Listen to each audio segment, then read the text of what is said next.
I watched my husband marry my backstabbing best friend in church while he texted me, working late. I smiled and replied, "Enjoy your night, honey. Because tomorrow." The text message glowed in the darkness of my car. St. Mary's Church, 2 p.m. You need to see this unknown number. My hands trembled as I gripped the steering wheel. Watching guests filter into the old stone, building through my rain-streaked windshield. I'm Eleanor. And right now, I'm sitting in my car like some cut-rate private investigator, wondering if I finally lost my mind. My husband Ryan told me he had a business conference in Chicago. That's what the calendar said, that's what his secretary confirmed, that's what the hotel reservation showed. But here I am parked across from a church in Boston because some stranger decided to play guardian, angel or devil. I haven't decided which yet. This is insane. I whisper to myself, but I'm already reaching for my sunglasses. Church bells start their mournful toll as I slip out of my car. Heels clicking against wet pavement. Each step feels like I'm walking toward my own execution.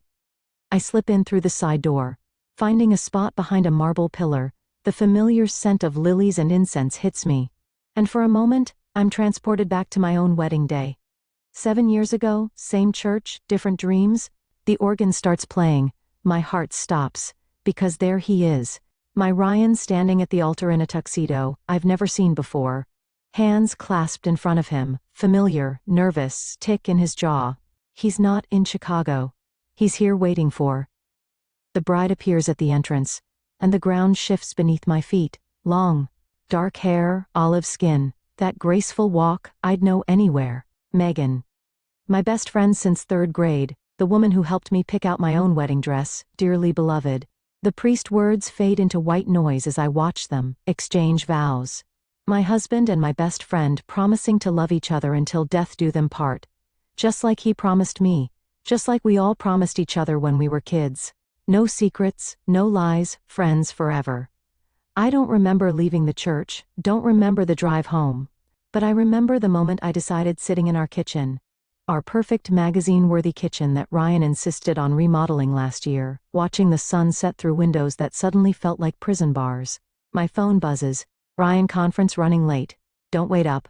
Pour myself a glass of his favorite scotch, the one he saves for special occasions.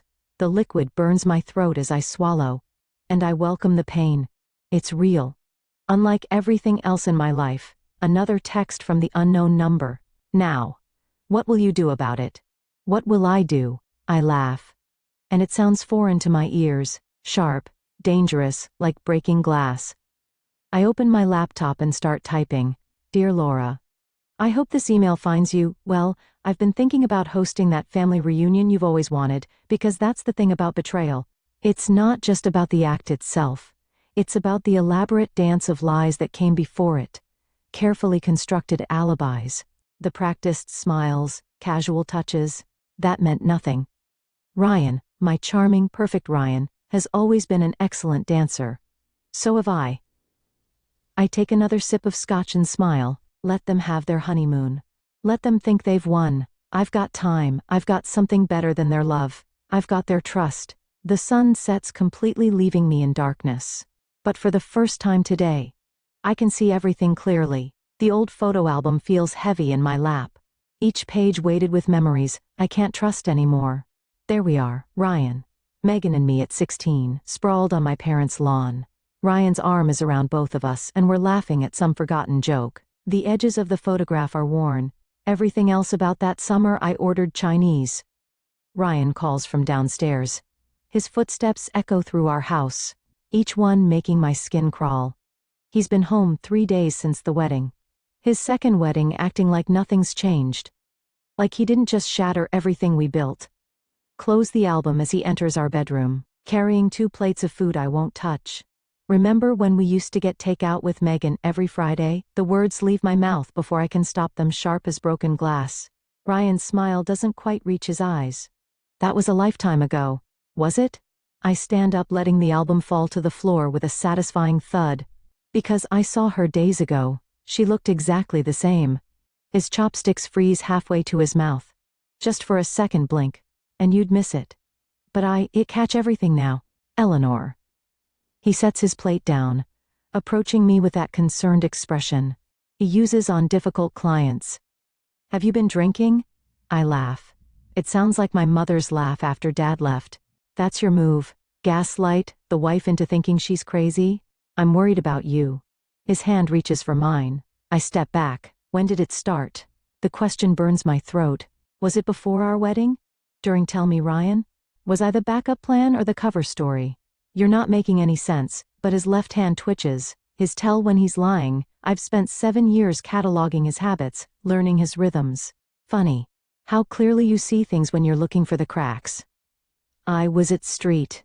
Mary's on Tuesday. The words hang between us like smoke. Nice tux, by the way. Better than the one you wore at our wedding. The mask slips just for a moment, but it's enough. His eyes go cold, calculating. This is the real Ryan. The one I never let myself see. It's not what you think.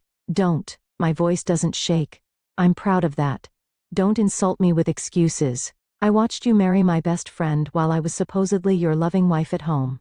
What exactly should I think? He runs his hands through his hair. Another tell complicated. There are things you don't understand, like what the joint bank accounts you opened. The property you bought together. Or maybe the fact that your mother knew the whole time that stops him. How did you?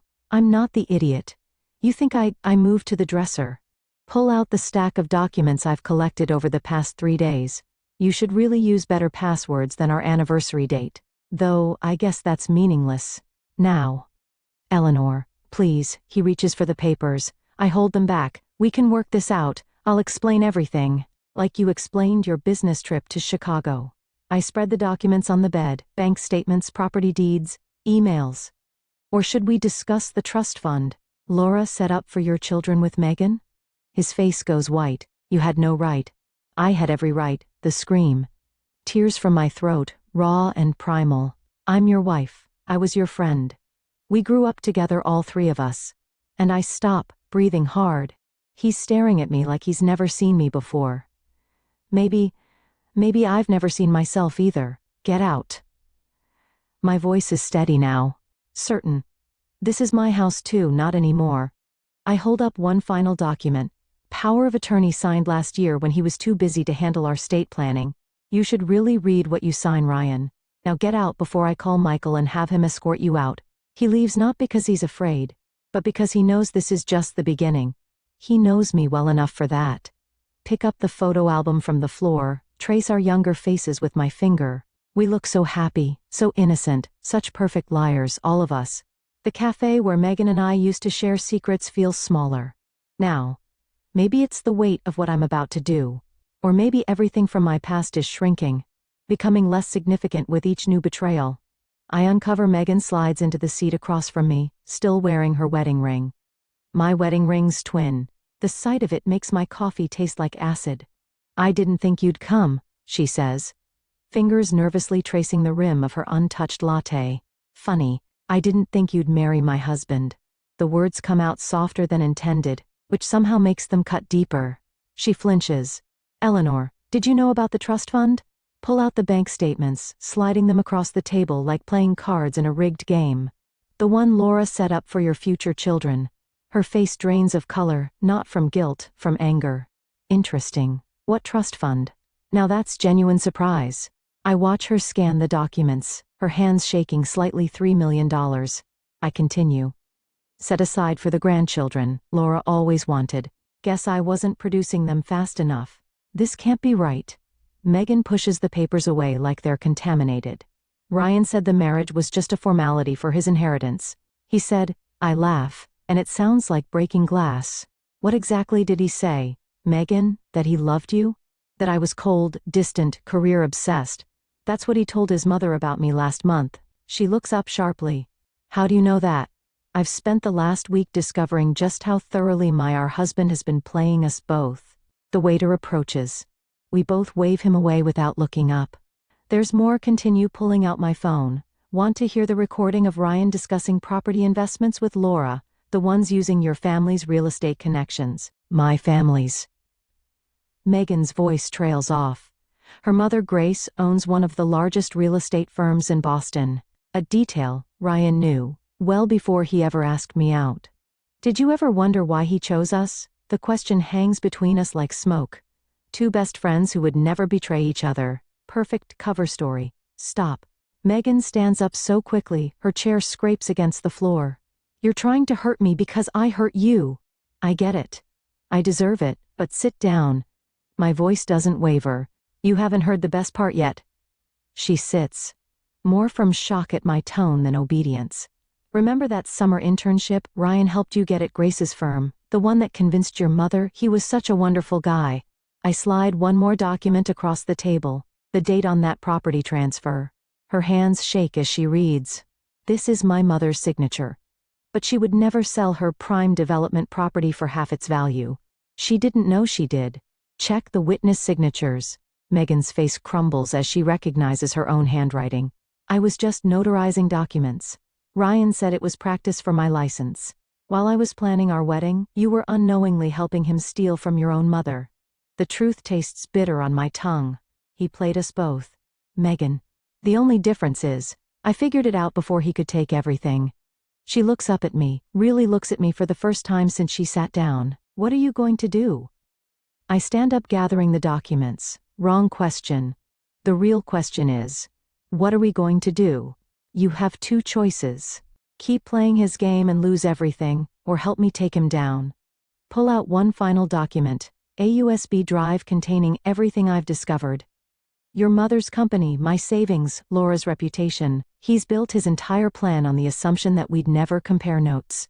Megan stares at the drive like it might bite her. If this gets out, everything burns. Place my hand over hers, feeling the wedding ring that matches mine. But this time, we'll be the ones holding the matches. She closes her fingers around the drive. And I see a glimpse of the friend I used to know, fierce, loyal, unstoppable when crossed. When do we start? I smile. For the first time in weeks, it feels real. We already have 3 empty wine bottles mock me from the kitchen counter, not my usual poison, but tonight isn't usual. The documents from Ryan's office are spread across our dining room table, our wedding gift from Laura, like pieces of a puzzle. I never wanted to solve. My phone lights up. Another message from Ryan. Please, let's talk about this rationally rational, like the systematic way he built this house of lies, like the calculated precision with which he chose his marks. Phone buzzes again. Megan. This time, Grace is asking questions. We need to move faster. I switch it off, but my hands won't stop shaking. The magnitude of what we're planning finally hits me.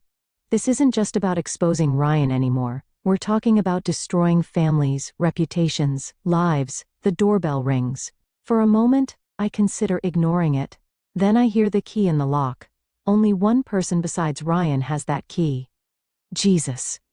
Eli. Michael steps into the dining room, taking in the chaos. When's the last time you slept? I weigh vaguely at the papers. Did you know Ryan's father killed himself? Michael freezes. What? 10 years ago, right? After Ryan graduated law school, I hold up the newspaper clipping. I found buried in Laura's financial records. Officially, it was a hunting accident. Unofficially, I pushed forward a stack of bank statements. He discovered Laura and Ryan had been embezzling from his company for years. Christ. Michael sinks into a chair. Does anyone else know? Just the person who's been sending me anonymous tips? Tap the burner phone on the table. They sent me this today. Copies of William Mitchell's suicide note. He tried to stop them, Michael. He tried to expose them, and my voice cracks. Eli. Michael reaches for my hand, but I pull away. I'm becoming them. The words taste like ash. All these plans for revenge, for justice. I'm turning into exactly what I hate. No, you're not. Michael's voice is firm. You're protecting people, Grace's company, your future. Megan. Am I? I stand up pacing? Or am I just so focused on destroying Ryan that I don't care who gets caught in the crossfire? Because right now, I'm sitting here planning to expose everything at the family reunion, knowing it will devastate people who had nothing to do with this, who like Ryan's sister's kids, who lose their college fund when I expose Laura's financial schemes, like Grace's employees, who might lose their jobs. If the company's reputation tanks, I grab one of the wine bottles, not caring that it's empty. Like William Mitchell, who died trying to do the right thing while I'm plotting elaborate revenge scenarios. Like some comic book villain. Michael is quiet for a long moment. Then he stands up and takes the bottle from my hand. You want to know the difference between you and them. I look away, but he continues. You're standing here at 3 in the morning, torturing yourself about the moral implications of your actions. They're sleeping peacefully, counting their money and planning their next con. That doesn't make it right? No, it doesn't. He starts gathering the papers, organizing them methodically, but it means you have a choice. You can expose everything dramatically at the reunion like you planned. Or we do this the right way, legally, carefully. He holds up William Mitchell's suicide note. We finish what Ryan's father started, but we do it smart. We protect the innocent parties. First, the burner phone buzzes. Another message from the anonymous source. Ask Laura about the offshore accounts. I stare at the message, then at the chaos spread across my dining room table. 7 years of marriage, a lifetime of friendship, generations of lies, all leading to this moment. I say finally, show me how to do this, right? Michael nods, pulling out his phone. First, we need to talk to someone who specializes in financial fraud. I know a guy. Wait. I grab his arm. Before we do this, I need to know something. Are you helping me because I'm right? Or just because I'm your sister? He meets my eyes steadily, both and neither. I'm helping you because someone needs to stop them. And you're strong enough to do it without becoming them. I look at the empty wine bottles, the scattered papers, the evidence of my near descent into their world of manipulation and revenge. Maybe he's right. Maybe there's a better way to burn it all down. Michael's lawyer friend keeps talking, but I'm fixated on the single sheet of paper in front of me, a list of names, children, mostly. Beneficiaries of trusts that would collapse if we moved forward with our plan. The offshore accounts are just the beginning. James Harrison says, spreading more documents across his mahogany desk. Laura Mitchell. Financial web extends through at least 3 generations of both families. How many people would be affected? My voice sounds distant, even to myself, directly around 30, indirectly. He shrugs. We're talking about dismantling a decades-long scheme. The ripple effects could impact hundreds. Michael leans forward. But we can prove the fraud easily. The question is whether we should. James taps the list of names. Some of these trust funds are supporting medical care, education. Stop. I stand up abruptly, moving to the window. Boston spreads out below, oblivious to the bomb we're about to detonate. There has to be another way. My phone buzzes. Megan Grace found the missing property documents. She's calling Laura today. We're running out of time, Michael says, reading over my shoulder. If Grace confronts Laura directly, everything falls apart anyway. Turn back to James. How long would it take to secure protection for the innocent parties? Weeks, maybe months.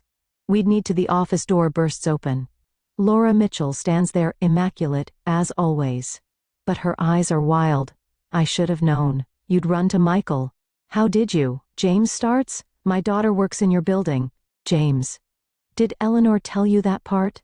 How many families she's willing to destroy for her revenge? That's rich. Coming from you. Michael stands, moving between us. Laura ignores him, focusing on me. You think you are protecting people? William thought the same thing. Look where that got him. The room goes silent. Even the city noise seems to fade. What did you just say? My hands grip the back of the chair, knuckles white. Didn't your anonymous friend tell you everything? Laura's smile is razor sharp. William didn't just discover our schemes. He tried to fix them, rewrote funds to protect the beneficiaries, just like you're planning, and you stopped him.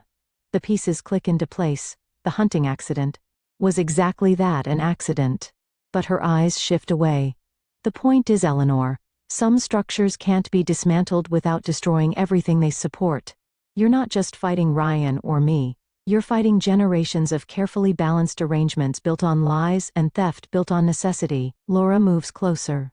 Did Ryan tell you why he married your family's political connections? 3 generations of judges and prosecutors. Perfect shield. My phone buzzes again. Grace. His name appears on the screen. Take the call. Laura says softly. Listen to Grace discover what her daughter's been hiding. Watch another family shatter, or she pulls out an envelope. Can discuss alternatives. Eli, don't. Michael starts. What alternatives? My voice is steady, but my heart hammers against my ribs. Clean break. Generous settlement. The innocent parties stay protected. Laura sets the envelope on James' desk. Everyone wins, everyone except Justice. Michael snaps, Justice. Laura laughs. Ask Eleanor what she really wants. Justice. Peace. My phone keeps buzzing. Megan's messages joined Grace's calls. The list of names stares up at me from the desk. Children, families, futures. How long do I have to decide the words taste like surrender? Until Grace finishes reading those documents? Laura moves to the door. Choose wisely, Eleanor. Unlike William, you still have a choice. She leaves, and the office feels both larger and more suffocating. You can't seriously be considering this. Michael says. Pick up the list of names, then my still buzzing phone. What if she's right? What if trying to fix this just makes everything worse? That's fear talking, not justice. Maybe I look at James, but what if fear is trying to tell us something important? The phone buzzes one final time, then falls silent. Whatever Grace discovered, it's too late to stop it. Now. Pick up Laura's envelope, feeling the weight of decisions not yet made. I need to talk to Megan, I say finally before we decide anything else, because sometimes I'm learning. Revenge isn't about who you're willing to hurt, but who you're willing to save. The Mitchell family estate looms before me, its windows glowing like warning beacons in the dusk. Cars line the circular driveway, all the players assembled for what they think is a surprise anniversary party for Laura and her second husband. Last chance to back out. Michael stands beside me, holding the briefcase containing everything, every document, every recording, every piece of evidence we've gathered. They're already inside. Megan appears at my other shoulder, her voice tight. Grace is with them. Ryan's watching the door like a hawk. I adjust my black dress, funeral appropriate, though they don't know that yet. Did you secure the exits? James has people stationed at every door. Michael checks his watch. Once you start, no one leaves until everything's exposed. The weight of Laura's envelope presses against my ribs, tucked into my dress. Her offer of silence, protection for the innocent, still unopened, still a possibility. We enter through the kitchen where caterers bustle around, unaware they're serving the last supper of the Mitchell dynasty. Ryan spots me immediately, his face flickering between relief and suspicion. Eleanor, he moves toward me, champagne glass in hand. I didn't think you'd come. And Miss Laura's party. My smile feels like broken glass, wouldn't dream of it. His eyes dart to the briefcase, to Megan, to Michael. I see the moment he realizes something's wrong, but Laura's voice cuts through the murmur of conversation. Everyone, please gather in the main hall. The crowd shifts, carrying us with it. Catch glimpses of familiar faces, Grace, pale, but composed. Laura's second husband, oblivious and beaming. Ryan's sister, clutching her children's hands. The children, God, the children. Laura raises her glass. Thank you all for coming too. Actually, I step forward, my voice carrying across the sudden quiet. I'd like to say something first. Ryan moves toward me, but Michael blocks his path. Megan positions herself near Grace. Eleanor, Laura warns, think carefully about what you're doing. Pull out the envelope. She gave me still sealed. I have thought about it. For weeks. I've thought about nothing else. I turn to address the room about justice and protection, about who deserves the truth and who deserves mercy. Eli Ryan's voice holds real fear. Now, whatever you think, I know everything. I open the briefcase, but I don't remove the documents, not yet. About William's death, about the trust funds, about your 2 marriages and Laura's schemes, and every lie you've told to keep this house of cards standing. The room erupts and whispers. Grace steps forward. Face action, Megan. I'm sorry, Mom. Megan's voice breaks. I didn't know. Not until Eleanor showed me. Showed you what? Ryan's sister demands. What's going on? I look at the children. Confused faces, their innocent futures hanging on my next words. Laura's envelope burns against my skin. The truth, I say softly, is that I came here tonight to destroy everything, to expose decades of fraud and manipulation, to get justice for everyone who's been hurt by the Mitchell family's lies. Pull out the first document, Williams, real suicide note. Laura goes very still, standing here, looking at all of you. I meet Ryan's eyes. I realize there's something worse than being deceived, something worse than being betrayed. Eleanor. Michael warns, but I continue. It's becoming the very thing you're fighting against. I strike a match. When did I take it from my purse and touch it to Laura's envelope? The paper catches quickly and I drop it into the briefcase. No. Michael launches forward, but it's too late. The evidence burns. Years of careful investigation turning to ash. With it burns my chance at justice, at revenge, at everything I thought I wanted. The fire alarm shrieks, sprinklers activate. People rush for the exits, pushing past James as guards in the chaos. Through the smoke and spray, I meet Laura's eyes. She knows what I've done, chosen mercy over justice, chosen to protect the innocent over punishing the guilty. But her triumphant smile fades as I pull out my phone and press send, because sometimes the greatest revenge isn't destruction. It's redemption. The police lights paint, Laura's pristine kitchen, and alternating red and blue. She sits across from me at the marble island, both of us dripping from the sprinklers, watching officers cart away boxes of evidence. The real evidence, not the decoy files. I burned copies, I say quietly. Everything in that briefcase, just copies. The originals went to the FBI an hour ago. Perfectly manicured nails drum against her coffee cup. Chose this moment deliberately. The party, the family gathering, like father, like daughter-in-law. I slide William's actual suicide note across the counter. He planned to expose everything at your anniversary party too, didn't he? Before the hunting accident, the drumming stops through the window. I see Ryan being led to a police car. Michael watching with grim satisfaction. You don't understand what you've done. Laura's voice trembled. Those trust funds are being protected. Pull out my phone.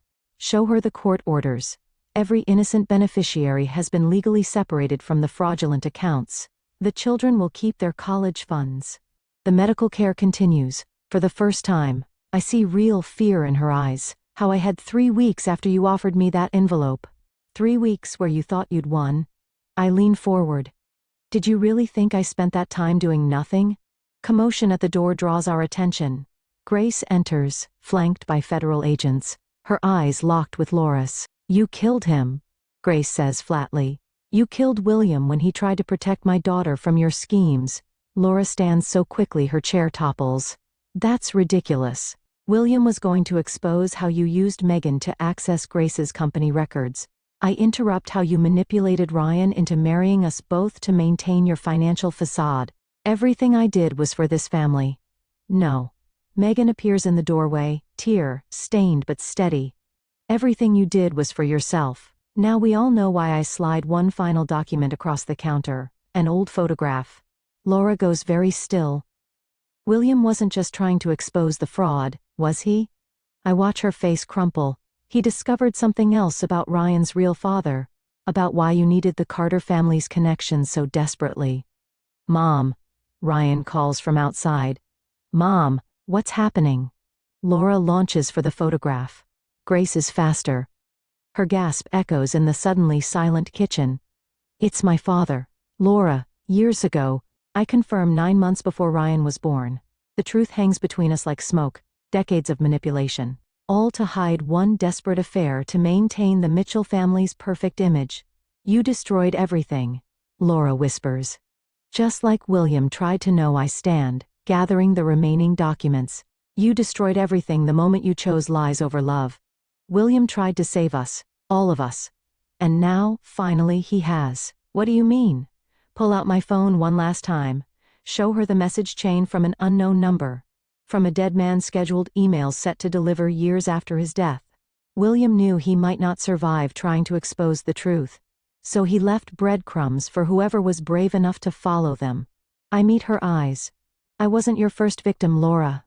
But I am your last. The officers approach to escort her out through the window.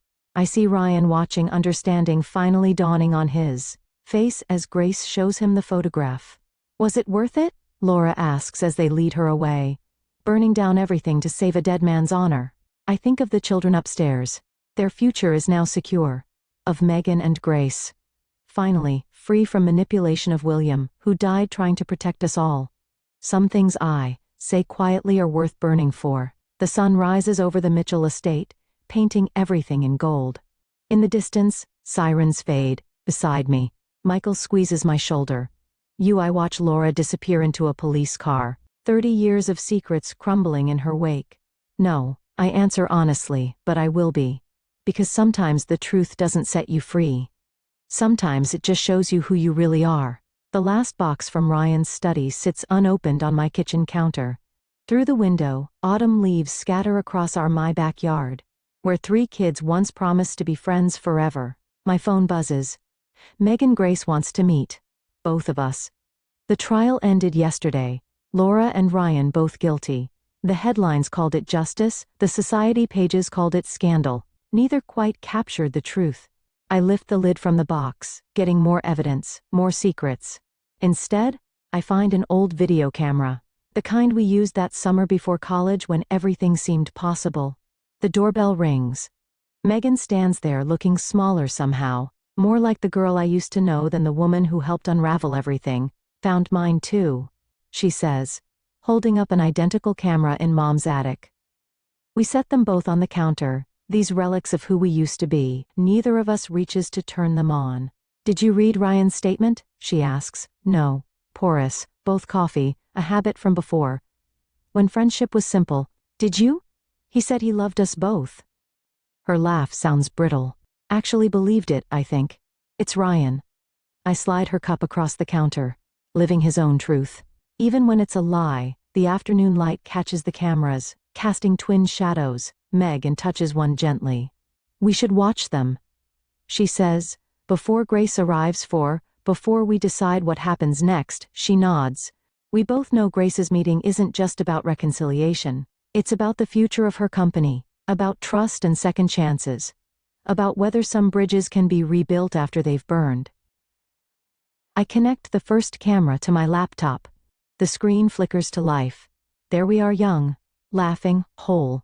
Ryan behind the camera narrating our last summer together, before college for choices. Before we learned how love and lies could wear the same face. Stop. Megan says suddenly. Look at that moment. The frame freezes on our younger selves, sharing some forgotten joke. But it's Ryan's reflection in the window that catches my eye. The way he watches us both planning. Even then he didn't destroy us. I realize he just showed us who we already were. What do you mean? You always wanted adventure. I always needed control. He just weaponized those truths. Megan's coffee goes cold, untouched. And now the second camera sits dark, unwatched. Some truths I'm learning don't need to be seen to be understood. Now we choose, I say, not between right and wrong, between easy and true. The doorbell rings again. Grace. Before Megan moves to answer, she grips my hand. I'm sorry, she whispers. Not for loving him, for forgetting how to love you. First I squeeze back, remembering Laura's final words at the trial.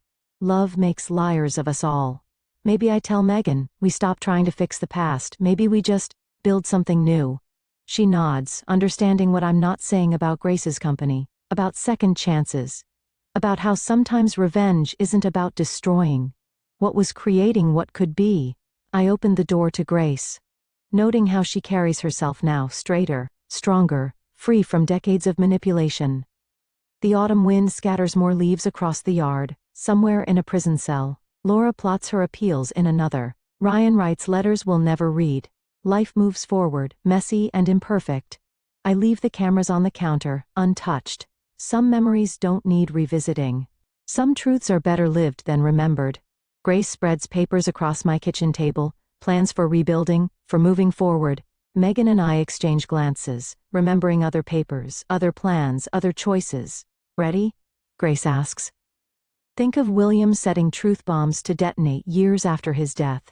Of Laura building walls to protect secrets that were never worth keeping. Of Ryan loving so desperately he forgot how to love honestly. I say and mean it because sometimes the best revenge isn't about getting even. It's about getting free.